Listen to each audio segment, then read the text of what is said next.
ఖమ్మం జిల్లాలో కొత్తగూడెం కూడా సింగరేణి పక్కనే ఉన్నటువంటి భద్రాచలం అయోధ్య రాముల వారి టెంపుల్ తర్వాత శ్రీరాముల వారు నడయాడిన టెంపుల్ భద్రాచలం.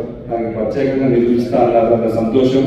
ఇంకా ఇచ్చారు 50 కోట్లు అని చెప్పారు కానీ ఈ 50 కోట్లు సరిపోదన్నా, చాలా ఎక్కువ. భద్రాచలం రాముల వారు నడయాడిన ప్లేస్, పర్ణశాల సీతమ్మ వారు నడిచిన ప్లేస్.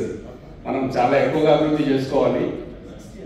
ఇంకొకటి ఏంటంటే అన్నకు ఒక చిన్న రిక్వెస్ట్ వచ్చిన మంత్రి గారికి ఒక చిన్న రిక్వెస్ట్ ఏంటంటే, అదృష్టవశాత్తు మేము ఒక తెలంగాణ రాష్ట్రానికి అదృష్టంగా కిషన్ రెడ్డి గారిని బొగ్గు గనుల శాఖ మంత్రిగా ఉండడం నేను నిజంగా సంతోషిస్తూ చెప్పేది ఏంటంటే, దాదాపు 120 ఏళ్ళ చరిత్ర ఉన్నటువంటి సింగరేణిని కేవలం దాదాపు ఒక 10-15 ఏళ్ల నుంచి మాత్రమే బీఆర్ఎస్ పార్టీ అధికారంలోకి వచ్చిన తర్వాత నుంచే లాభాల పాట అధికంగా పట్టిందని చెప్పేసి నమ్ముతూ దానికి కొన్ని లెక్కలు కూడా ఉన్నాయి, చూపిస్తాం.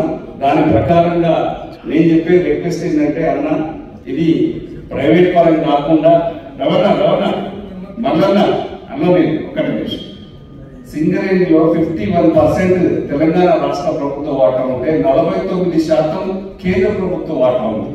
దీన్ని ఎవరి మాలో కాకుండా తెలంగాణ కొట్లాడి తెచ్చుకున్నదే, తెలంగాణ రాష్ట్రం తెచ్చుకున్నదే దీనికోసం, మన ప్రజల ఉద్యోగ అవసరాల కోసం, ప్రజల పోరు కోసం తెచ్చుకున్న తెలంగాణను దానిలో ఉన్న కేవలం బొగ్గు గనుల కోసం అక్కడి నుంచి ఉద్యమం స్టార్ట్ అయింది. ఈ రాష్ట్రంలో ఉన్న బొగ్గు గనులను కాపాడాల్సిన బాధ్యత మనందరితో పాటు మీ మీద ఎక్కువగా ఉందని చెప్పేసి ఫైనల్ గా రిక్వెస్ట్ చేసి, ఇది ప్రైవేట్ పరం కాకుండా యాక్షన్ సిస్టమ్ ఉన్నప్పటికీ కూడా తెలంగాణలో కొన్ని సవరించైనా అక్కడ ఉన్నటువంటి నిక్షేపాలను తెలంగాణ ప్రజలకి వచ్చినట్టు, తెలంగాణ ప్రభుత్వాలకి వచ్చినట్టు ప్రజలకు చెందాల్సిన ఆస్తిగా మరొక్కసారి కాపాడాలని రిక్వెస్ట్ చేస్తూ, మరొక చిన్న రిక్వెస్ట్ ఏంటంటే, పక్కనే ఉన్నటువంటి Bayyaram steel factory AP reorganisation act కూడా పెట్టారు. అది లో గ్రేడ్ ఐరన్లో ఉన్నప్పటికీ కూడా పక్కనే ఉన్నటువంటి బైరెడ్లా ఛత్తీస్గఢ్ ఒక మైన్ కేటాయించి మంచి ఫ్యాక్టరీ కనుక పెడితే కొన్ని వేల మందికి ఉద్యోగాలు వచ్చే అవకాశాలు ఉన్నాయి.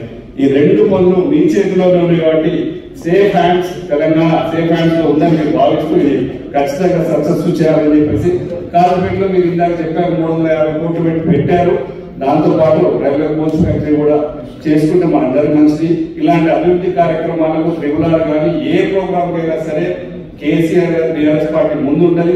మేమందరం కూడా మీకు సభ్యులందరం కూడా తోడ్పాటు అందించి రాష్ట్ర అభివృద్ధి కోసం తోడ్పాటు చేస్తామని చెప్పి మనస్ఫూర్తిగా కోరుకుంటూ ఈ అవకాశం ఇచ్చిన సిఐ వారికి, కిషన్ రెడ్డి అన్న గారి సదస్య సభ్యులందరూ కూడా ధన్యవాదాలు తెలుపుతూ థ్యాంక్ యూ.